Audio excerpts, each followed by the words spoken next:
Thank you. Okay, thank you very much.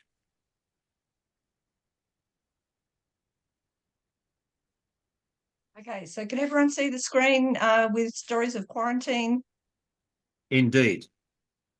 Excellent. Now, Greg and I are both going to talk tonight. I'll start off. And if you were here early enough, we were talking about the fact that as well as being NPA members, very recent ones, we are also volunteers at the Maritime Museum in Darling Harbour. And as well as that, we're archaeologists and we give presentations from the Maritime Museum. And we picked quarantine because we had worked out there as archaeologists. It's a really interesting place. We're going to talk tonight about the European history. And of course, there is a much longer history of Indigenous occupation. And we're going to talk specifically about the engravings that are recording quarantine stories in the sandstone of North Head. And there is some idea that perhaps one of the reasons why that practice started was that they were inspired by the Indigenous carvings that would have been there. I'm not quite sure how much is left now, certainly not to our knowledge. But anyway, so we're going to start tonight with a bit of an introduction to the Maritime Museum, and then we're going to go through the quarantine station. I'll start with an introduction, and then we'll go through some more specific examples of the engravings and what they tell us. So the quarantine station is part of a series that was set up around Sydney. Sorry, I'm just trying to get my slides. Yes. Okay, so Maritime Museum is in Darling Harbour.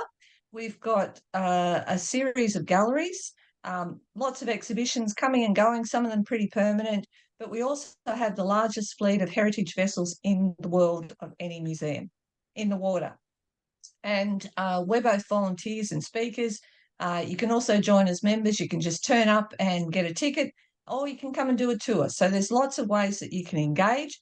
And when you get in there, we do have a range of exhibits. It's by no means just about ships. It's not about the Navy particularly. It's about all our connections with the sea. And that's both Indigenous and European. And a lot of the more current exhibitions do try and take a dual perspective. So, for example, when you look at Shaped by the Sea, which is telling the long-term story of Australia's links geologically in deep time with the oceans around her, that's told scientifically with things like geological cores and what have you, fossils. But it's also told with Aboriginal song, dance, stories. The other thing that might interest members is that we have at the moment the Endeavour Cannon on loan from Kamay National Park. I think they're in the process of redoing the interpretation centre and what have you, and we're lucky enough to have it. And on the screen behind, which you can see here, hopefully you can see, there's the story of Endeavour's recent discovery in Newport Harbor in America. So interesting topic to cover. If you don't want to go in, there is a lot of stuff online, lots of stories, blogs, curators and conservators and archaeologists talk about different topics. And we also have a register of historic vessels, and there's a database of our collection. So you can look up anything that is in the collection. That's over 150,000 objects. And relevant to tonight's talk, we are also the National Immigration Monument, and by way of the Welcome Wall. And we're recording the arrival of European immigrants, basically to start a new life in Australia. And yeah, you can put your own family history up there if you so desire. Now, for a lot of those people, up to the 20th century, mid-20th century, everyone came by ship. And voyages on the sea had lots of dangers, including disease. And so for a proportion of those arrivals, you would include in your arrival story a stay at the quarantine station. And quarantine just means restricting the movement of people to prevent the spread of infectious disease. And of course, it started in the 1400s. No one had an idea really why it worked, but it was one of the few effective ways of dealing with these infectious diseases, things like the Black Plague that came in over the Silk Roads. Now, we have been doing this for a while. We worked out there 2013-14, and one of the people we worked with, Peter Hobbins, is a historian, and he was trying to explain why it's important to know the story of the quarantine station. And he came up with this great quote, 2016, we now take our health for granted and we can't imagine being locked up for a week or a month because we have a disease. That was in 2016. So it just tells you how quickly things can change. And of course, what we used to do was then talk about the fact that, conditions were different in the past. Now we've got a much closer connection to that. It seems so long ago, but you will remember that people in PPE, everyone wearing masks, isolation, lockdowns, hotel quarantine, all of this we became familiar with when COVID-19 struck. And so now we can say, well, when the Spanish flu occurred in 1918, you can imagine the kind of reactions that would come about. So again, we've got people here with their full protective clothing, including masks. This is one of the quarantine stations that was set up in Adelaide, a lot less comfortable perhaps than the hotel quarantine. This is an edict that was given by the Victorian Board of Health about wearing masks. And same story, everyone shall wear a mask. Those who are not doing so are not showing their independence, they're only showing their indifference to the lives of others. I mean, it's the same story as we heard on the news a couple of years ago. And even these cartoons are fantastic things. And they're the same story as what we heard in 2020. Here we have the federal government, the New South Wales government and the Victorian government all putting in place their own policies and procedures, fairly uncoordinated. And of course, we all know that we can blame Melbourne for most things. This is the influenza coming in because they hadn't kept their quarantine up to standards. Here's Sydney with their door firmly locked, but they've let the flu in. Now, of course, Queensland took a different attitude. They dressed here as the gladiator for ancient Roman times, fighting off influenza, as indeed this time they did by closing the border. So what we can see there is a surprising continuity in how people react. But we will see in this talk, what you can think about is how procedures and policies changed and infrastructure for that matter. And why did they change? What drove these differences? And I've put up there some of the factors. Medical knowledge changed in the last couple of hundred years. Types of transport, certainly really amazing technology changes. Waves of migration of different kinds of people from different places. And that, of course, also feeds into the social attitudes that developed in Australia. If you think of, when you were growing up, if you have a history background, think of 100 years ago, how different were things like, feminism and all sorts of social policies have changed. And of course, a lot of the political responses which relate to that are also driven by economics. So if we have a boom time, we want to get more migrants. If things are slack, then, no, we don't want anyone coming. So if we have a look at just a few of those factors, infectious disease is why people go into quarantine. And here's some of the ones that you could go and be quarantined for. And you could obviously include also things like cholera, the flu, all sorts of infectious diseases, a lot of which are now pretty well under control. So I think a lot of you are old enough to have faced things like measles in childhood. They're now treated as a fairly minor thing. But as you can see on the right-hand side of that table, a lot of these diseases are capable of killing 5, 10, 20% or more people who become infected. If you think of something modern that might evoke a similar terror, Ebola, I think, can have up to 80 or 90% fatality. And of course, COVID was only less than 5%, I think. Now, the reason most of these are no longer so terrible to us is that you'll see most of them have got immunisations now. Vaccines are available, which means that most of these diseases can be prevented. And if not, we also have better medical technology. Now, the understanding of disease and also the underpinning of quarantine as a scientific procedure depends on how you think infectious disease comes about. And up to the 19th century, there was a lot of conflicting ideas, but the prevalent one was a theory called miasma theory, which basically said all these terrible diseases arise from the vapors, the smells, the odors that come off rotting organic material. And so quarantine in that case made no sense. Hygiene did. You should clean up all that rubbish, get rid of the smells and the bad things that were coming with them. But there was no point in isolating people. And it wasn't until the early to mid 19th century that we got a scientific understanding of pathogens, germs, and then later viruses. That also brought with it the idea of having disinfectants. And of course, it also made us understand why quarantine would work and gave us a better idea of how we should implement that. And you can see both of those pictures are basically from the 1850s, 1880s.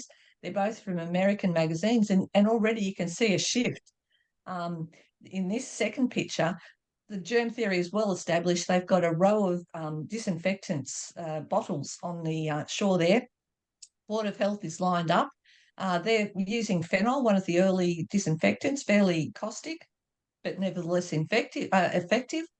And the other thing to notice is that we've still got this death's head representing disease in the centre here, turning up on a boat, because the boats were the vectors that were moving people around and hence moving diseases. And if we do think of a couple of the other factors that I mentioned, the type of ship, of course, if we think of early settlements, the first settlements of Europeans, was convicts coming out in small wooden boats, taking a long time on an uncomfortable, cramped, unhygienic vessel. If somebody went on with a disease, that would very quickly go through the ship. And as mentioned before, there were not very many treatments. As you go through the 19th century, those ships get faster, better, bigger, and we move from wood to steel, and we move from sail power to engines of various kinds. The types of immigrants likewise changed. So instead of having convicts, we moved into free settlers. And even in that change, pretty obviously, you can keep a lot more control over convicts. And so if you want to institute different kinds of quarantine procedures, they can't argue about how you're doing it or when you're doing it or what you're doing to them, whereas free settlers can and will take offence to things that you may or may not want them to do. So the quarantine system was set up in Australia very early. It was very effective in Australia because of our relative isolation. And it was also because the medical and the political systems came on board very quickly with the idea of germ theory and hence were happy to support quarantine. And if you go out to the quarantine station today, Manly being the first of a series that was set up around the continent, you'll find that it's a really pleasant place to go. It's now part of the Sydney Harbour National Park. You can go out there in the spring and have a lovely walk through the wildflowers. You can enjoy the views up and down the coast, down the harbour. You can go down to the beach. And some of the inmates would certainly agree with our perception of that. This is a quote, I think it's from about the 1920s. Someone's describing their stay as one continuous picnic with surfing and games during the day, dancing and bridge at night. So very enjoyable, great way to end your trip.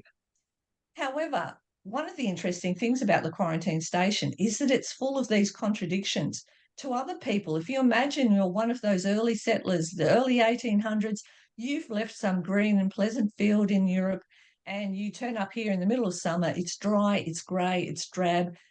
You know, you're torn away from everything you know and placed in this very different environment. You've been on a horribly uncomfortable ship, potentially with these diseases that may have affected you, your family, your loved one. People might have died around you. And if you get put in quarantine, there's not a lot that you can expect in the way of um, effective medical treatment. They can look after your symptoms, but not a lot more. This quote here comes from around about the turn of the century. Fearful of contagion, hand-tied doctors, powerless to find a magic remedy, a burst of grief so unbearable it is unexpressible. My friend, this is not a place of pleasure. And I have picked some more drab images there. This is around about 1900, the accommodation, actually 1870. And that's first class accommodation, by the way. We also have over here one of the early cemeteries. So if we summarise the quarantine station's operation, it worked for about 160 years. Round about 600 ships were quarantined, and that would involve over 13,000 people. Largely, that would be passengers. Those passengers could be, though, convicts, free settlers, soldiers, immigrants, tourists, all sorts of people. There was also crew involved, and every now and then they would have an outbreak of disease in Sydney, and people would be taken out to the quarantine station. Less than 600 people died and were buried out there. So if you work out the statistics, it's not too bad. It's about less than 5%. It's now operated as a hotel and resort. Really nice place to stay. But you can go out there for free. It is, as I said, national park. Now, Greg's going to go through and have a bit of a discussion of the history before we look at the engravings. Yes, this is an early picture of Spring Cove, and it was a very, very nice place. And it was chosen in 1828 as the first place for quarantine and became the accepted place. It was simply chosen because it's out of the road at that stage. No one lived at Manly. And there's a nice deep harbour there, and it was quite easy to develop. So they were very, very happy to do it there.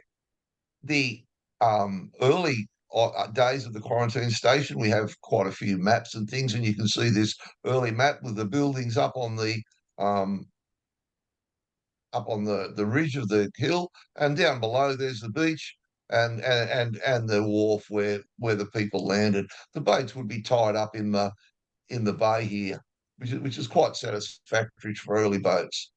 Now, initially, there were no buildings, and people came ashore and they were given tents, and they chopped their own firewood, they did their own washing, they did their own cooking. They were supplied with food, but no one looked after them. As time went on, buildings were built, and this is an 1870 photo, and you can see up on the ridge line there buildings.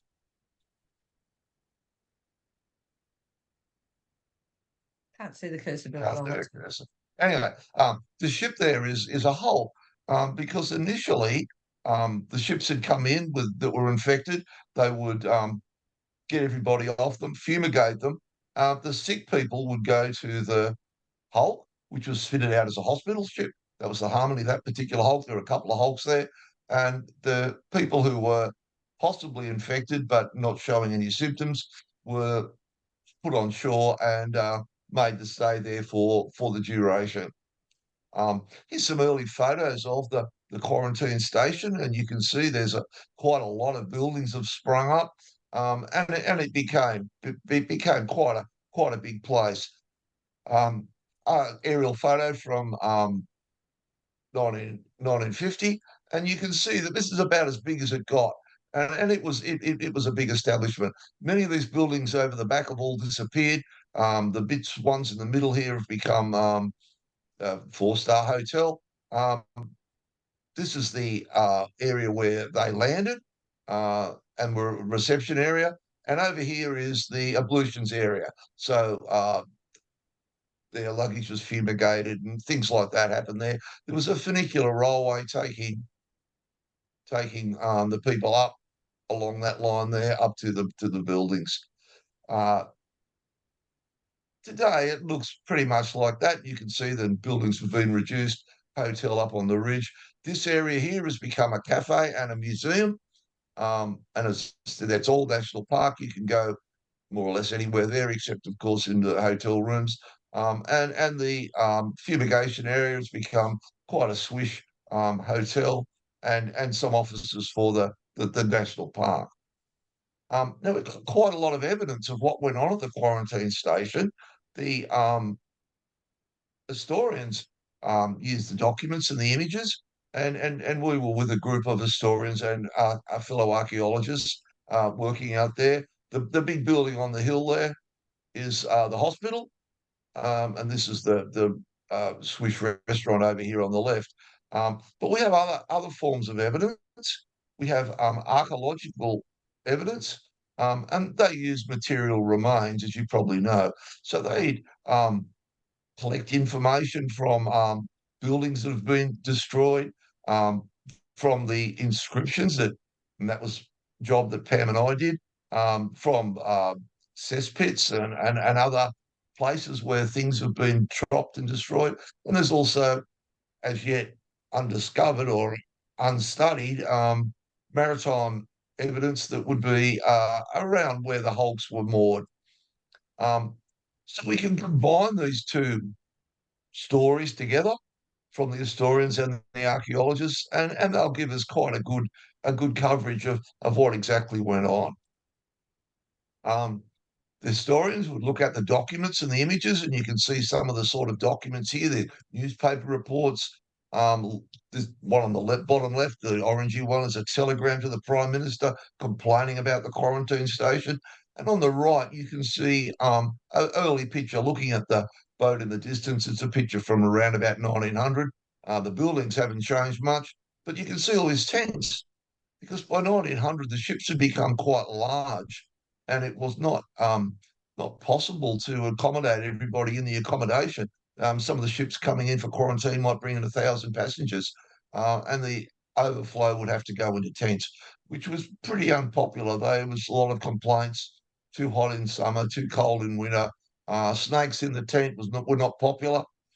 Um, Initially, when they'd land, they fumigated everything. They fumigated the ship, but they also fumigated the luggage and the people.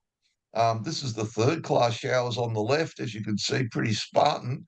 And on the right are the first class showers, a little bit better. And those showers would not be pure water, they'd be water plus phenol. So they must have been pretty unpleasant. And everyone was showered.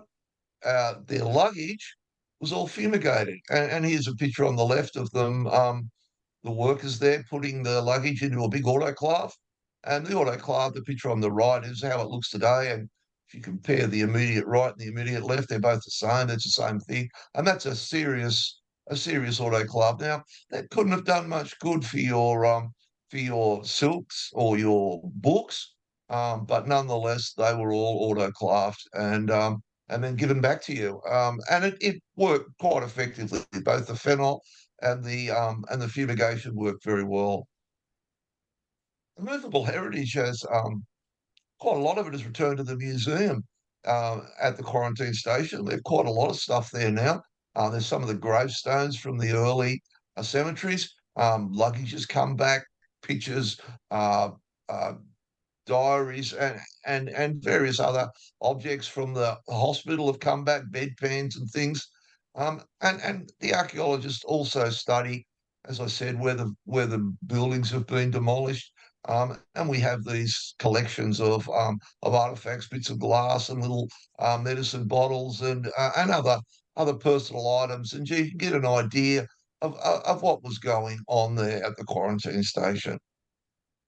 The job that Pam and I did was to look at the inscriptions.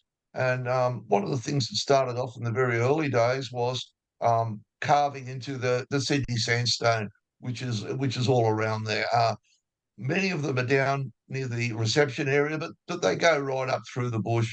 And there's around about 1,600 inscriptions, we think. There's probably a lot that have disappeared under foliage, probably a lot that have actually eroded away and are no longer legible. And you can see those rocks there are completely covered in inscriptions. Many of the more formal inscriptions were originally painted, and we'd have you can see that this one here on the left has been repainted at one stage. That's no longer done. And there's another one over there that's been repainted. And all around here we have lots and lots of informative inscriptions, and they tell us a lot about what happened at the quarantine station. So there's a typical a typical piece of rock, and it's covered in inscriptions, some of them overlapping. Some of them are very formal. They're done by a mason who has really known his stuff and has done a very good job. Some of them are done by a man with a blunt nail in one hand and half a house brick in the other, and there's simply a set of initials, um, and maybe a date if you're lucky. But they are quite informative. There are many different styles, many different languages, and the contents vary enormously. Some are recording the ship that came there, some are recording their family. And you can see there's a whole flotilla of ones on the left there.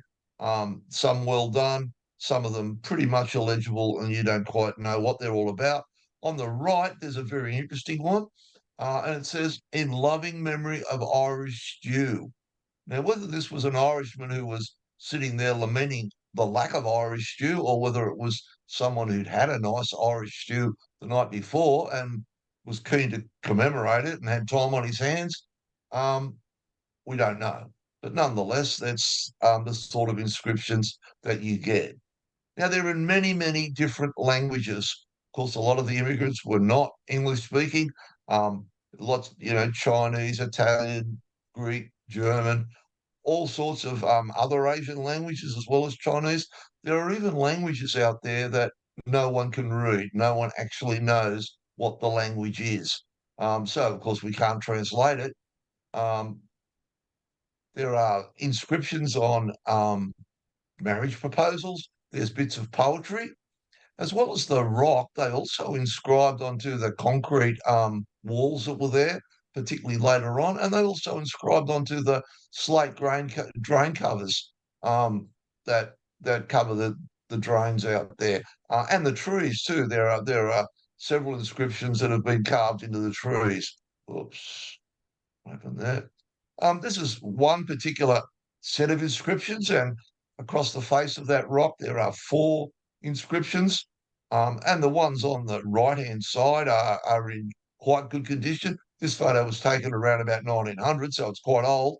And today, there's the same rock. It's moved, it's fell down the cliff, and they propped it up. They lost a little bit of it, but they propped it up, and they shoved another rock on top with another inscription. And once again, you can see that the sandstone is holding those inscriptions quite well. And quite a lot of the sandstone is pretty good, but a lot of it is very friable, and out in the salt air and the weather, it's degrading. And some of it has also been degraded by human intervention. There's a little bit of vandalism, not a lot, but some of them are flat. People walk over them.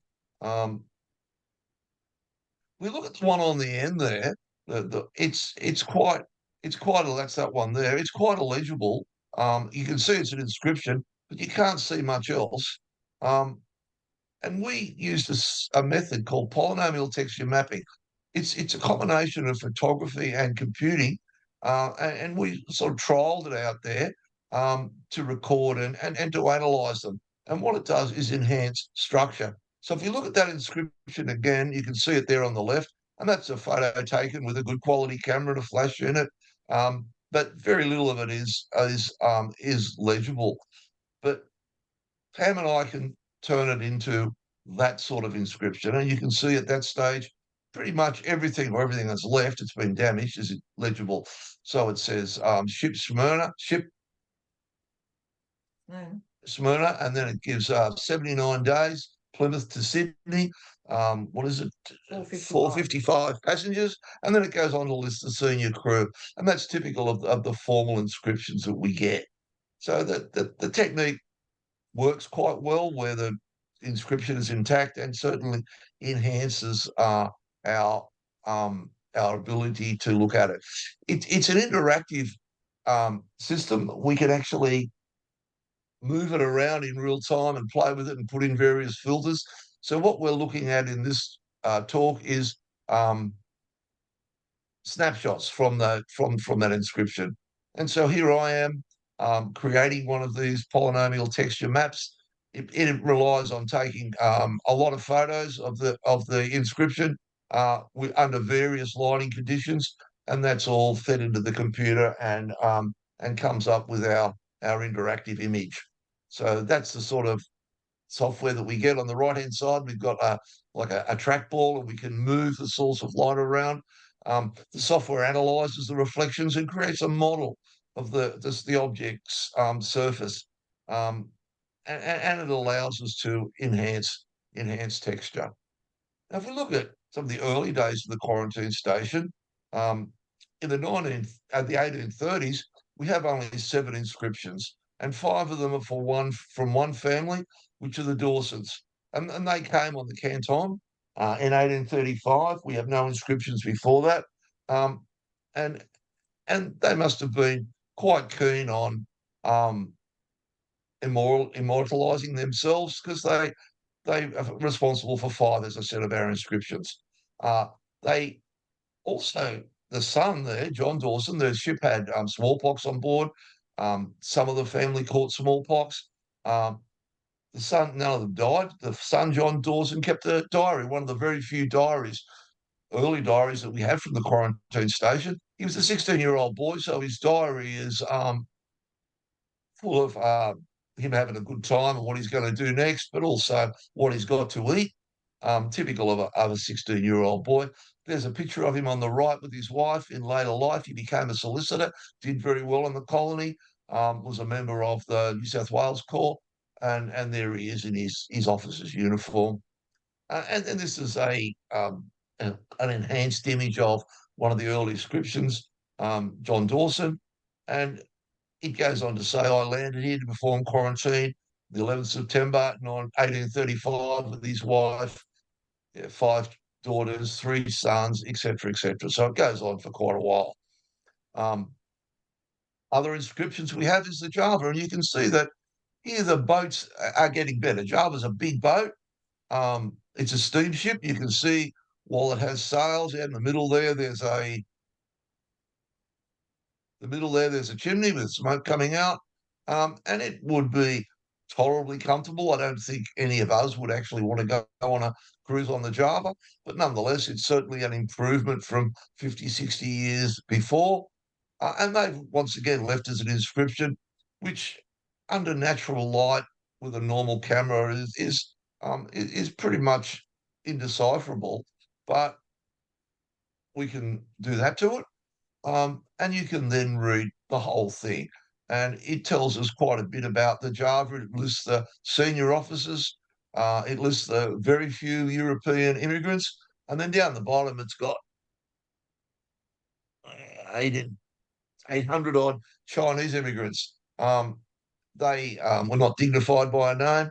And in the later half of the 19th century, that was pretty common for Chinese. The Chinese were made the scapegoat. They were blamed for just about everything. And these are cartoons in the papers of the day, showing the evil Chinamen and what they got up to. They started coming with the gold rushes in the 1850 and had worked very hard and generally done pretty well. However, they were universally disliked, probably because they worked very hard and did very well. Many of them returned to China, taking their gold with them. But in the latter half of the 19th century, there was still quite a lot of Chinese coming out here, make their fortune, and they became, after the gold rushes, shopkeepers and market gardeners, and on the whole got on with life, but they were disliked. Now, at that stage, this is pre-federation, of course, various states were unable to control their borders. They had no way of getting of restricting the number of Chinese immigrants.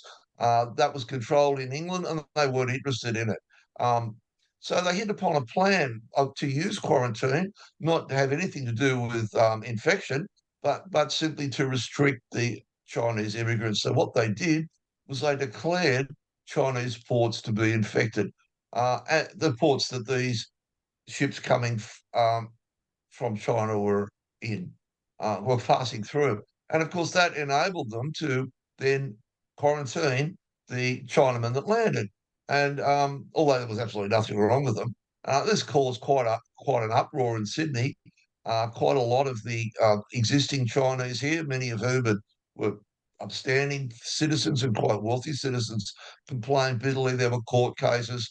and eventually they had to give it away. But it sort of served the purpose that they would make the Chinese feel quite unwelcome. Um, when we had Federation, the first thing they did was put in an early version of the White Australian policy, which continued up till the 1970s, and that restricted the in, influx of Chinese enormously, because up until that stage, they were one of our very, very big immigrant group. I think they were our third biggest immigrant group. They came over on ships like the Signet, and you can see here this as a steamship, quite a nice looking steamship, owned by the Chinese National Company, based in London, but their their work was moving Chinese from um, China to wherever they wanted to go, but particularly to Australia, New Zealand, places like that. Um, you'll see the ship no longer has sails. They've got masts, like more or less vestigial masts, but they rely on their steam power. And at this stage, their trip from Europe or from China to Australia is reducing as the ships get bigger and bigger engines, and they get faster and faster. And they've left us a very nice inscription here. Chinese navigation company there, sign in 1905. And you can see on the left and the right, there's Dragons. little dragons, yeah, which is part of their symbol. At the quarantine station, things were quite racist. There was a first class accommodation, there was second class accommodation, and there was Asiatics. If you're in the Asiatic sections, you did not get sheets on your bed. Don't know why, but that's what they did. Now, they left quite a few inscriptions.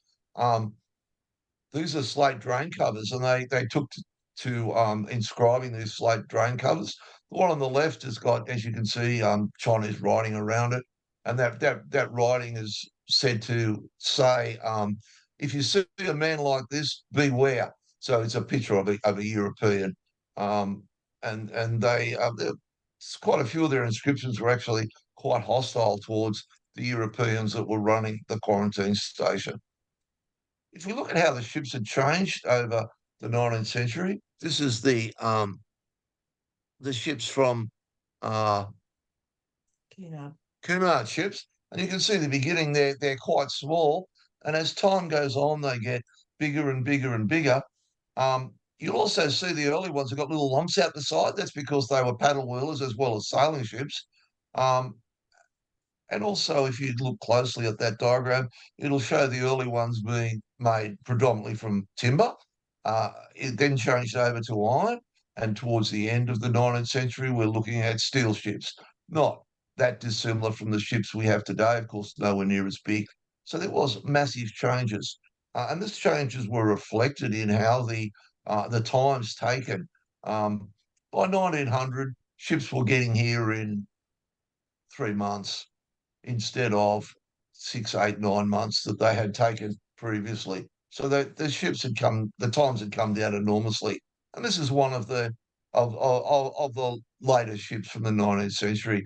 So this is the Royal Mail ship Australia, 1898. This would not be a bad ship. I'm not sure once again that we'd want to be on board having a cruise. There'd be no casino. We wouldn't have a swimming pool, but on the whole, it wouldn't be too bad. We'd have refrigeration. There'd be competent cooks on board, stewards to look after us, and yeah, it's pretty good, and it's quite powerful and quite fast, and possibly would bring over 1,000 people. Now this ship was quarantined, and there's the ship's engineers, and what they've done is they've carved a nice engraving on the rocks there. It's been painted, as were many of the inscriptions. And despite having that picture, that photograph, we didn't know where it was. The quarantine station, the vegetation in particular, has changed enormously. And it took quite a bit of hunting around to actually find it. And it was found, and there it is there. You can see it on the left. Um, and you can see it's completely covered in lichen, and there were leaves all over it, so it was quite difficult to find. On the right is it's quite a big inscription, so we had trouble fitting it in. There's our polynomial texture map of it, and you can see it's actually in very, very good condition. It's the Cunard line, P&O, sorry, P&O line, and you can see there's their Latin motto, the rising sun, their emblem. The next big bout of activity at the quarantine station was the soldiers returning from World War One, and Pam has already touched on the fact that they brought with them the Spanish flu. Now, the Spanish flu, compared to COVID, was far, far, far worse. We killed 50 million people worldwide. In Australia, we lost about 12,500 people. Some of the islands to our north lost a quarter of their population. So it really was a feared disease. It was brought back by the soldiers, as I said, and about 150 ships were quarantined in that period at the quarantine station. So it was a very, very busy time. Now, these were big steamers. They might bring back over 1,000 soldiers that you'd have to fit into quarantine. Quite a lot of them would be sick and they'd have to go into the hospital. There was also quite a bit of consternation. These men had fought for their country for 4 years. They weren't very enthusiastic about being quarantined within sight of Sydney, but nonetheless, it had to be done. There was some sort of early mutinies. Um, some of the ships that came back, we can see three of them there. The Niagara on top left, the Argyle Shear below it, on the right, and the Medic. The Argyle Shear has got an interesting paint job, and that's called Dazzle livery, and that was done to confuse U-boat commanders. So it's quite difficult when you look at that through a periscope to tell whether it's one ship or two ship, whether it's which way it's going, or indeed to even identify the ship. And it was very successful, and many of the ships were repainted that way. The Niagara has left us with a couple of inscriptions. This one here is one of the few inscriptions that tells us actually what the disease is. In this case, we know influenza, 1918, and it's been repainted in the 1980s. And there's the crew over there on the right, the photo of them on the rocks there. But they left another inscription too, which is to a Sister Hargraves and a Mr. Jeffries, because on the trip out, when there were quite a lot of sick people, the medical staff themselves succumbed to influenza. And Sister Hargraves was a passenger on board and minding her own business, and Mr. Jeffries was a chemist, and they took it upon themselves to nurse the crew. And in recognition, they were the crew of the Niagara put up this inscription. We have quite a lot of informal inscriptions from World War II. So here's one from the Medic, and it's carved on the North Head obelisk, which is a very, very old obelisk in the grounds of the quarantine station. No one's quite sure how it worked or what it was, presumably a navigation aid. And Mr. Weaver from Melbourne has put his name there. Not very well. He's obviously not a Mason, but nonetheless, he's immortalised himself. And there's lots and lots of names, all the lower section, all the bits that can be reached of that obelisk, which is within the grounds of the quarantine station, are covered by inscriptions. Between the wars, we started to get a different sort of passenger and a different sort of ship. People started to go on cruises just for the fun of it, as we do today.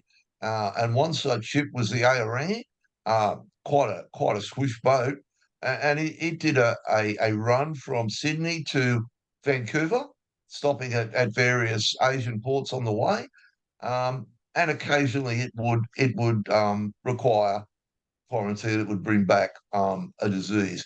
Now the Aorangi is a pretty good boat. You can see there the lounge, and we'd probably be reasonably comfortable on the Aorangi. And it's operated in the 30s, 40s.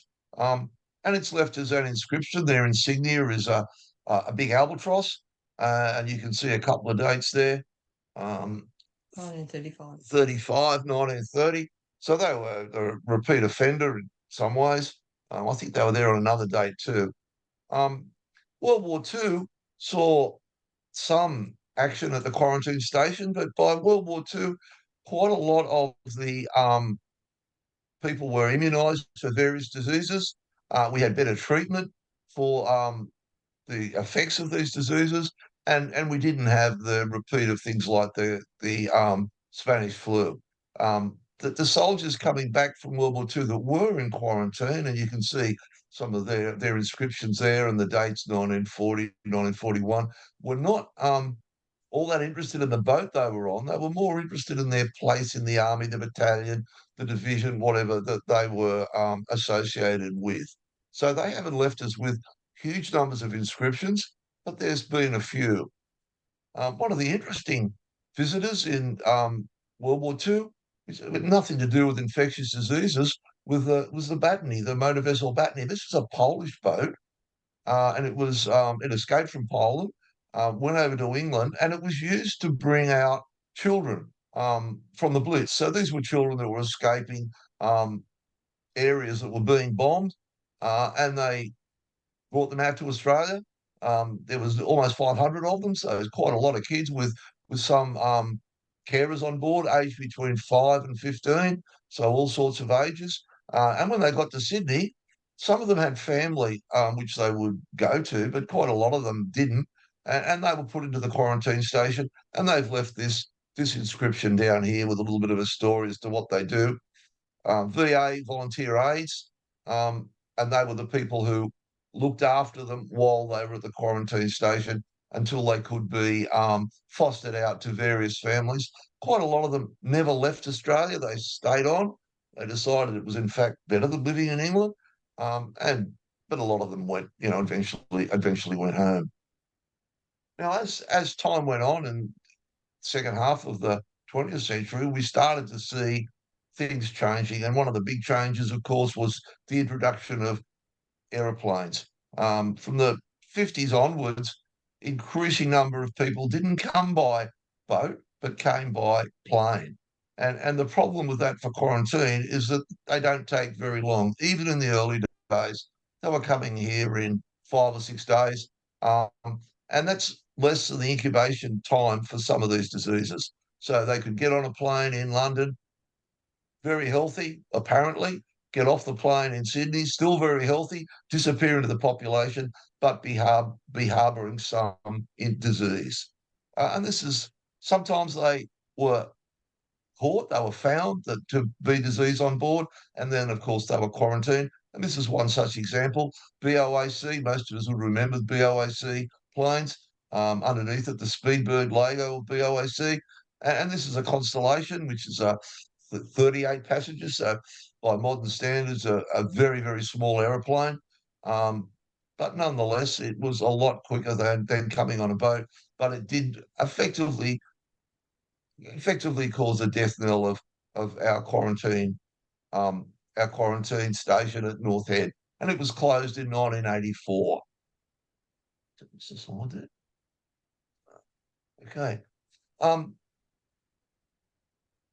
The National Maritime Museum has a foundation which is philanthropic, and we do investigations into various lost vessels like our first submarine, various other vessels. They do restoration to boats like the Crate and the steam yacht Ina, which you can see down there on the right, the Crate on the left. That's A1 that was discovered in 2017 off New Guinea. And they also go on into the auction houses sometimes and acquire important artifacts for us. And that's the end of our story. So thank you very much. Thank you, Pam. Thank you, Greg. And when they turn off their or sharing their screen, we'll see how many people have got questions and or comments. Just add, Pam, Greg, of course, you'd be aware, but I don't think you mentioned to everybody that quarantine comes from the Italian word quaranta, which translates as 40 days. Yes. Or 40. And they of course then there was actually different durations, and that varied over time. Yeah. As certainly as the understanding of infectious diseases. That was its original length when they tried it in Italy way back. Yes. Yeah. So do we have any questions? Yeah, I'll ask a question, Greg. in that last image of the ship that you showed and some of the other ones, we're seeing the ships had possibly two masts, one at the front, one at the back, not derricks. There seem to be, yeah, I was just interested in the purpose. Why are they having these masts on Tom what said was just clearly... for radio antennas in later days. Oh, And yeah. before that, they used to still put up a sail. When they first swapped over, they'd put up a sail just to keep the boat steady. So it tended, Steadying sails. yeah. They were also used as derricks for unloading and loading cargo. I It saw was a ship that had the derricks, but yeah. So that they'd swing a derrick off that, Mm. and there'd be a block and tackle on the end, and they could lift the cargo over the side and put it on the wharf. I did appreciate anyway your illustrations which showed the evolution of the ships. It was quite good to see. Thank you. Gary. Yeah, a comment more than a question. It's interesting that we've got a talk on archaeology tonight, and yet National Parks Association often talks about the natural environment, but our members keep getting involved in these issues, whether we think it's part of the core business of NPA or not. So, for example, John Pratt, who was here with us, he did some volunteer work down at Royal National Park, photographing and cataloguing movable heritage items, Greg and Pam.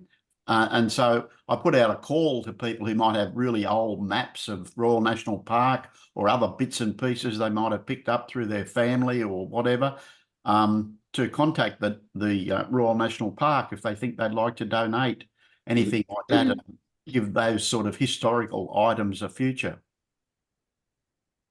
And certainly in the past, national parks, I mean, it's an interesting history in itself, isn't it? The purpose, the perceived purpose of a national park. But in the 60s and 70s, it was very much focused on the environmental. But increasingly, they do recognise that heritage component as well. I mean, even something like Kamei, and Royal National Park has got quite a big heritage collection. We were with John working in on that project to digitise that collection. Sure, yeah. Judy, would you like to speak to your comment in the chat box yourself? And it's good to see you on the call, Judy. Just thought it was worth. I spend quite a lot of time volunteering at North Head, but much more often on the Sydney Harbour Federation Trust site on the crown of the headland rather than down on QS. But the whole of the crown of the headland is predominantly the critically endangered eastern suburbs Banksia scrub, but the property immediately adjoining what we've seen tonight, and thank you, Pam and Greg, for a really interesting talk, there are at least two small remnants of eastern suburbs Banksia scrub on the QS bushland area between what I'll refer to as the built QS and the lookouts at the top of the headland. And I'm trying to think how many. There are a small number of endangered Eucalyptus campbellii also on the QS site. We might get you to come along and join us, either you or I'm sure you know Kathy Griffin quite well then, Judy. I do, yes. Say hello to her for me, please. Shall do. We might get one of you to come along and help us identify those plants when we're there. Okay, we'll try. Jeff's better at it than I am. There is a lot of inscriptions. Sorry. There is a yes. lot of inscriptions out at Old Man's Hat. And there is also a lot of wildlife, even down in the QS station, because we had a dinner there at a conference, and the bandicoots were running around, picking up food. And of course, they've got the fairy penguin colony out there as well. So that's right. It's wonderful to have that combination of values in a national park. Judy, while we're on bandicoots or mentioning them, what's their prognosis there on the headland now? Do you know? There's just been a annual or twice yearly survey done, and we haven't got the results back from parks for that. But the last one before that, the numbers had improved significantly. Yeah, we'd had several years in a row where the numbers were getting to be really drastically low. Yeah. And they were quite out of gender balance as well. But the last survey that Parks and the Australian Wildlife Conservancy did, which must be now either 6 or 12 months ago, the numbers were quite a bit better. I think from memory about 180 estimate, or possibly higher than that even. Yeah. Whereas we'd been down to just over 100 total estimate for the headland. But thanks a lot. We've also run a heritage walk. We went down last Friday down to the Lucas's Mill down Old Illawarra Road, looking at the road built by Sir Thomas Mitchell in 1843 and the mill down there on the Warranora, which is 1825 mill. And in a couple of weeks' time, we'll do a walk into Foster's Flat and look at the remains of the sawmill there and the scientist hut. So that's what happens when you have archaeologists in your organisation. Sounds good. And it is National Archaeology Week. Oh, Helen, thank you Yes, very yes. much for mentioning it. Right. Yes, well, that's a good time to do this talk, isn't it? Excellent time. It's an accident. We're going to have Pam and Greg in July, but our spider person has family with dementia that he's worried about, and he's not been able to focus. So if you know anybody who's really good at photographing and understanding spiders, we'd still like to do it.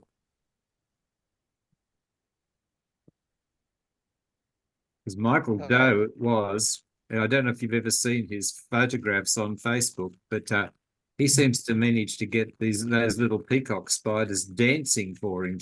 I have no idea how he does a lot of that, but never mind. He plays music. Maybe, John, maybe. Any other questions and or comments, please? Yes, Dave. Just wondering about the polynomial texture mapping, what did you call it? I don't use it on Aboriginal engravings. How well does it work there? Does that really make them a lot easier to see? Yeah, what it is, Dave, is it's a bit like the panoramas and that you do with a phone or something nowadays, where you're putting all the pictures together. It's kind of also similar, if you know anything about photogrammetry. Have you done that?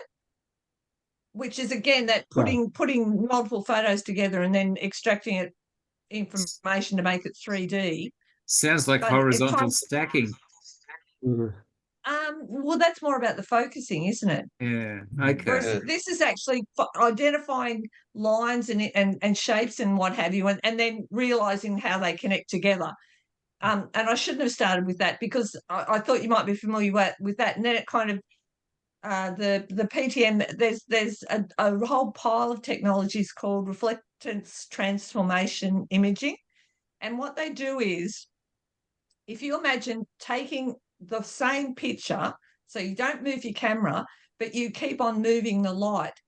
And so each time you move the light, the reflections coming off that image, off the object that you're photographing, is going to be slightly different. Mm-hmm. And by analysing the normals, you know how light always comes off at 90 degrees, like the angle of incidence the same as the angle of reflection or whatever. Anyway, you can then work out what the surface direction is, the surface normal. And that means that you've then got a digital image of the surface of your object. And so once you've got that, you are then able to make that you can relight it, you can enlarge it, you can put on different filters to enhance various parts of that reflection. So different colors or different qualities in the reflection can be emphasized. And all of that means that you've then got a better image of the surface. So it's used for engravings, but it's used for things like analyzing the weave in fabrics. You can look at old paintings to see if the paint strokes match the known style of an artist. So it's only about texture. It's nothing about color, but it will let you create effectively the image. It's a bit like laser scanning or something like that. But yeah, a different technique along that. It results in the same things. It's using a completely different method, but it ends up with this 3D, effectively a 3D image of the surface. What about LiDAR? Is that used at all for engraving? LiDAR is the same thing as Laser scanning. the laser scanning. And what that's doing is it's sending out a laser, and you will, yeah, time the time to get back. So you've got a distance to each object that it's reflecting from. But because it's a laser, it will actually go through a lot of say you've got foliage in trees. The leaves will move at different times, and so you will get a variety of bounces coming back from the different surfaces. And if you look at just the longest one, what you're left with is the ground surface. So you can get rid of the vegetation on top of a archaeological site. Hmm. I was wondering whether you could just use it to enhance an engraving like your engravings there. Just take a laser and then just stretch one dimension there to show the make the engraving like deeper or something like that. You know, I've played they have tried. Yeah. David Forbes has got that too. Yes, they certainly have used laser scanning, and they were using that at the quarantine station as well. I guess there is advantages and disadvantages to both systems. Ours was kind of good because it was a bit lower tech, and it didn't cost us as much. If you get a laser scanner, especially if you want to get a good one, it's a lot of money. Yeah, it's a lot of money, and I mean they do that now.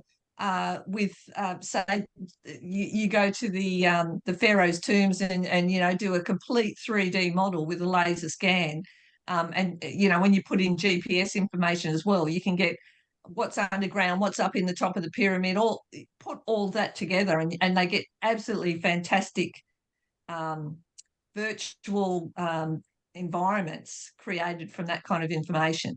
But yeah, it's just a bit more sophisticated and hence a bit more costly. And the other thing with what we were using was it was very portable. So you just had to be able to cart around your camera, your flash, and a bit of other equipment.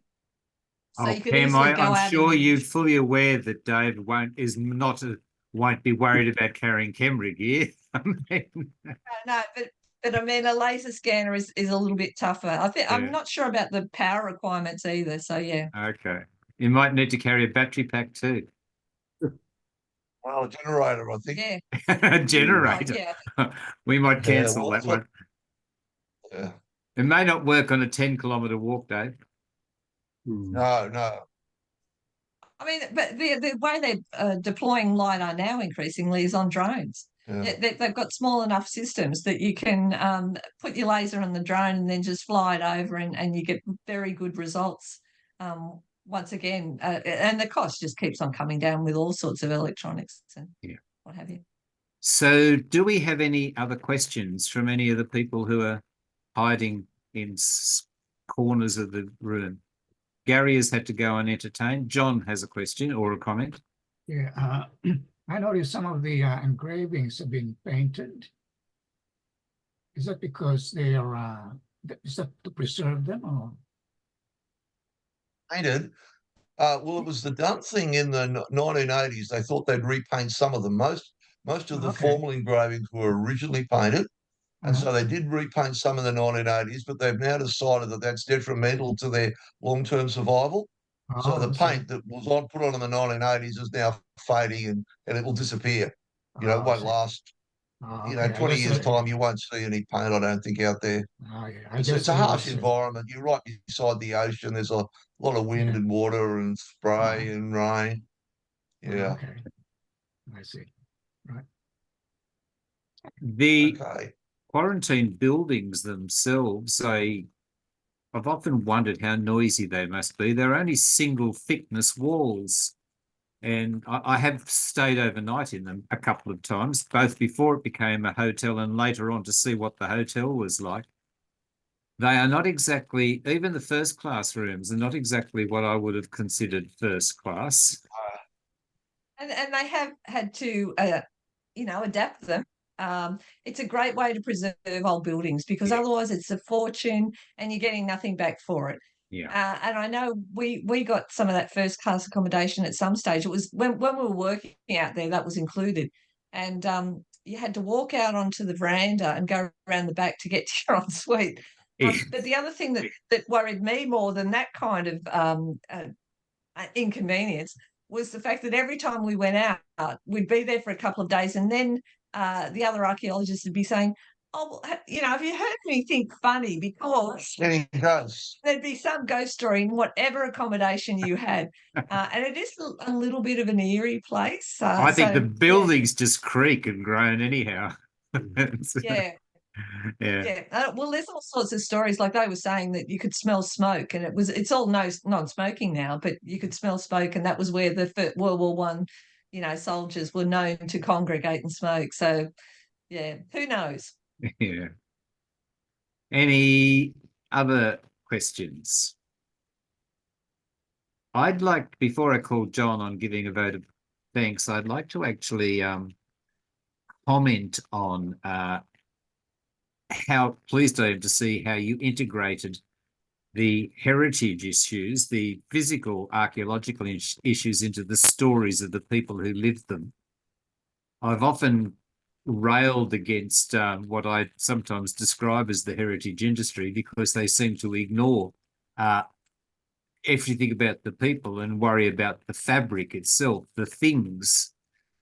And I've spent a lot of time arguing in plans and management discussions that you need to actually bring all of it together in one way, and to note the stories, sometimes competing, sometimes conflicting, sometimes cooperative, and often many layered stories that are much, much more complicated than some of the reports that I've ever seen dealt with. So look, thank you from my point of view to make sure that that's come through. Thanks, Thank you, Brian. And John, and Oh, welcome yes. back, Alana, by the way. You must have got booted off there temporarily, were you? Yeah. Go ahead, John. Oh, okay. Well, thanks very much, Pam and Greg. That was most interesting. I've been to the quarantine station before, but I've never, I've only seen the hotels there, but I've never really gone through all the information you gave us today. And it was interesting to see how people have wrote their feelings of that place in stone right there. Yeah. And your use of the polynomial textural mapping to enhance these images. And I'd like to mention that, I know that I'd like everyone to know that you, Pam and Greg, have written a few articles in academia. I think there are about 86 articles from Greg on the history and archaeology, mostly around the Sutherland Shire area, together with Pam, some of them. And in fact, there are 2 articles on polynomial textural mapping that you put in there, which is quite interesting. Well, thank you, John. I'm glad to see someone reads them. Yeah, I do. Very, very good. Especially, that article you wrote about Darcy Dugan and your close encounter, your near encounter with Darcy Dugan, the bandit.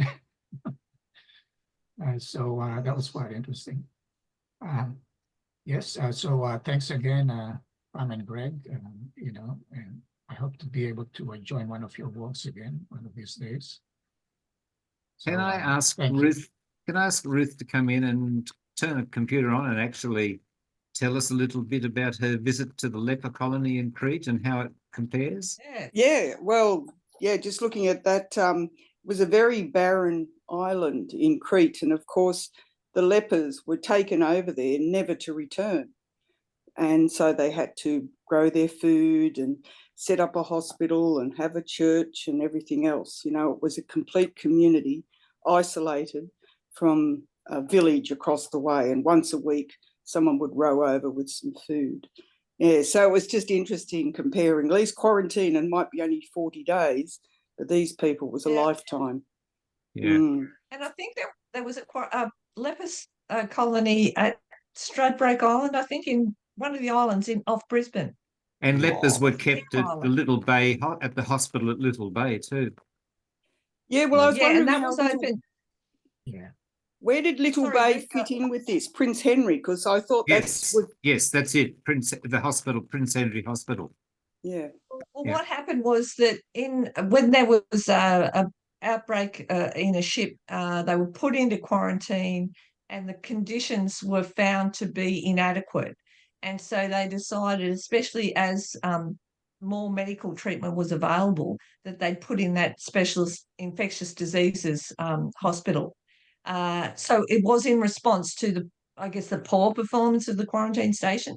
And as Greg said, the quarantine station basically got shut down. From the 1950s, it just became less and less relevant. And what they did instead was they set up an infectious diseases centre down in Melbourne in Fairfield. Yeah, it might have been Fairfield. And that became then the centre for treating those diseases. And by that stage, of course, there's a lot less infectious diseases that can't be treated. Yeah. Yeah. Well, thank you, everybody. We've done an hour and a half already. I'll just announce that our next talk next month is a sort of a slightly different combination of archaeology, if you like. I've got Dave Robson speaking. He's running a team of people doing bush regeneration at Redjacks, and as they pull out the weeds, they're revealing the old housing settlements down there, and it's quite fascinating to see just what they're actually unearthing and recording. And there is an archaeological study attached to that one as well that's mapped out all the footings. So please keep that in your calendar and record that. We still haven't got speakers yet for July. Judy, I think I'll be chasing up that spider person you just mentioned. And John has mentioned another potential speaker on the glossy black cockatoo, which sounds very interesting. It is. Yeah. The only one that we've tied down officially, though, will be in October, when I'm going to semi-step out of the chair but become the moderator and ask a whole pile of questions and riff on what it takes to lead or be on bushwalks with Mark Goodson. Mark and I, between us, have been leading walks for NPA for, I think, roughly 95 years, which probably makes us like fossils, but it should be fun because both of us talk a lot and both of us have a fair bit of experience, and we've got an awful lot of tales that we can tell. So thank you, everybody, for coming, and thank you especially to Pam and to Greg for their presentation. Thanks. And Ian, you can turn off the sound of the recording button. Okay.